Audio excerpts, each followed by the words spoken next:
Hi, my name is Marnie. I'm a recruiting coach for Recruit for Business. And for today's video, I'm going to educate all of our viewers on the top 5 must-haves for a put-together resume. Companies have limited time to recruit for positions they need filled. They are skimming through resumes looking for specific things to answer their main questions. Does the person have the skills I need? Are they dependable? Are they trainable?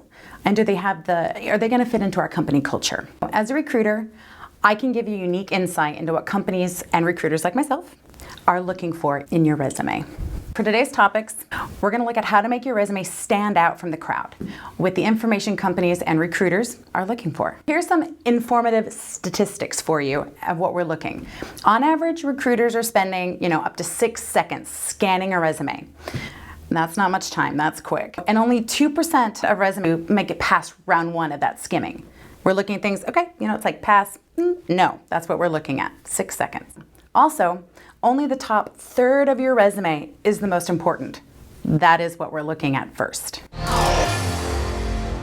Before we start, I want to go over a few basics. First, most people apply online. We're talking ZipRecruiter, Indeed, Monster, etc. So your resume is going through a parser. So they're looking for keywords, key information. Keep it clear and keep it simple. Font does matter. You want your resume to be clean and clear and visible, catching to the eye, easy to read. Some of those best fonts are Tahoma, Calibri, Arial, things like that. Times New Roman is kind of out. Anything cursive or fancy, it's too hard to read on the eyes. Don't use it. Also, don't use too small of a font. 8 or 9 to cram everything on a page, too small. Keep it, 10, 11. We want to be able to quickly read it easily. Spelling and grammar.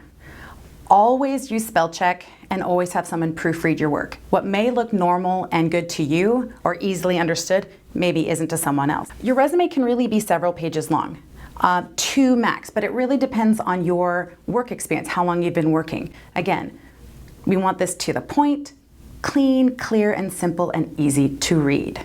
We're going to go over how to structure your resume from formatting to what content to add and where it should be within your resume. 5 must-haves. Your work history, contact information, your skills, your education and achievements, also your gap in work history must be addressed.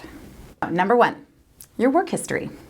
Your resume is a history of your experience, your work experience, your skills, your ability in education. So what have you achieved and accomplished to get where you are now?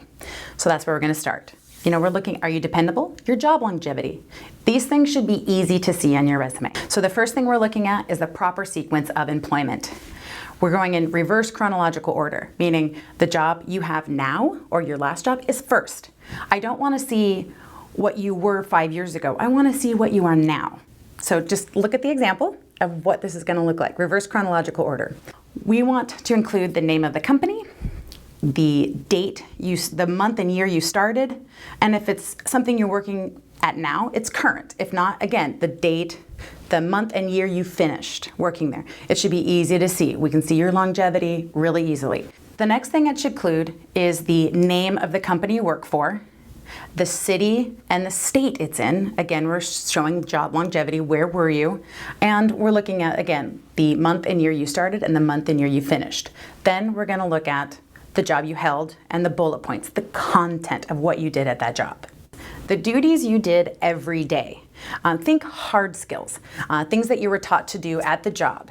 We'll cover more about hard and soft skills in a different section, but that's what we're looking at. So don't just include what you did at the company, but include what you did for the company, right? Your achievements, what you did, specifics. For example, a salesperson should list what their gross sales were, their growth percentages, if they pulled in specific amounts of new accounts.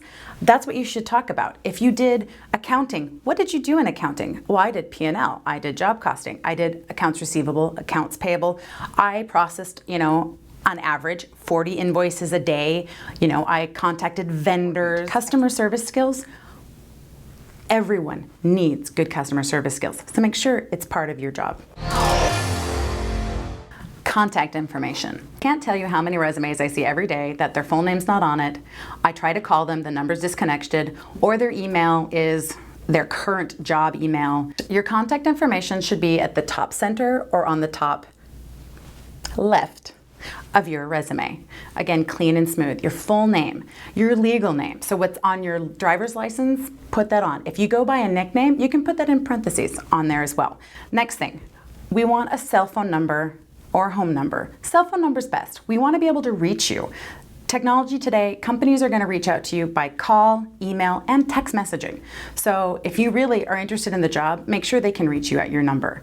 Put it on there. Don't use a current business number and don't use your company cell number. Use your private number.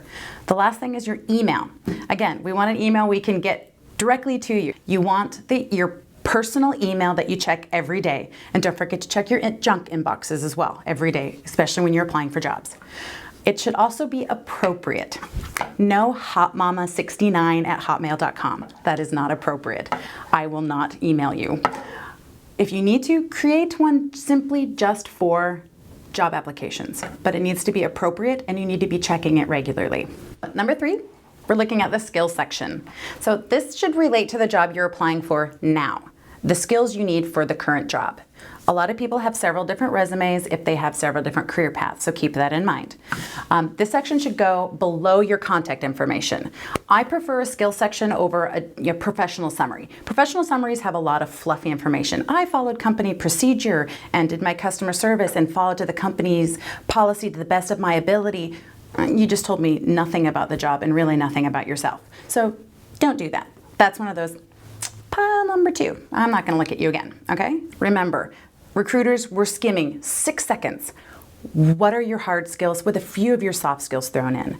Certifications. So if you're a service tech, you want your EPA. If you're electrical license, if you're in accounting, do you have an AA in accounting? Are you using QuickBooks? Are you doing AP and AR? Are you doing job costing? You're highlighting those hard skills. Most jobs that you're looking at are going to tell you what's required for the job. If you have that skill required for the job, make sure it's highlighted and it's on your resume right at the top in your skills section. We want to see. Next, our soft skills. It's, those personal preferences. Are we good with communication? Are we good listeners? Are we active listeners? Maybe we're really good with public speaking. These are things that can't necessarily be taught, but that are you personally that you bring to the table, to the job. You should highlight a few of those as well. Your skills that you're putting in this section are what you're going to draw from when you're putting the content in your work history, right? So your skills that you've highlighted are going to match what you've done at your job. Last thing, do not put a hard skill or a soft skill on your resume that you are not 100% comfortable and confident in. Don't lie in that section. These are things that you're highlighting that you are proud of, not things you want to be. All right? So make sure you can do these things that you're putting on your resume. Number 4 is your education. Don't worry, education is not the end-all be-all of who you are, but it highlights where you've put your interest in, okay? I recommend do not put your high school on your resume unless you finished high school within the last 5 years. Unless you went to a trade high school, like you did 2 years in trade or you did 2 years part of high school as like running start for an AA. Then by all means put it there because you had a focused degree or focused certification program, then put it. But if it's just high school, no need to put it.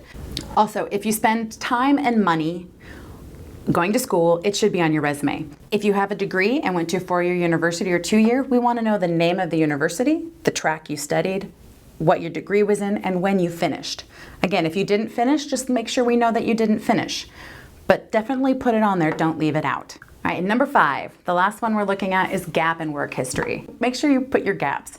It could be if maybe you took a waitressing job for 6 months while you were looking for the job you really wanted, like straight out of college, you took a job while you were job hunting. Put it in. Those are invaluable customer service skills. We want to see that you were working, what you've done.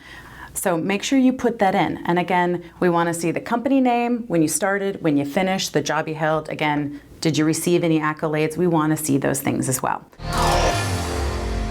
Thank you for watching. We do appreciate this. If you found this video helpful, please hit the like button below. And do subscribe to our channel.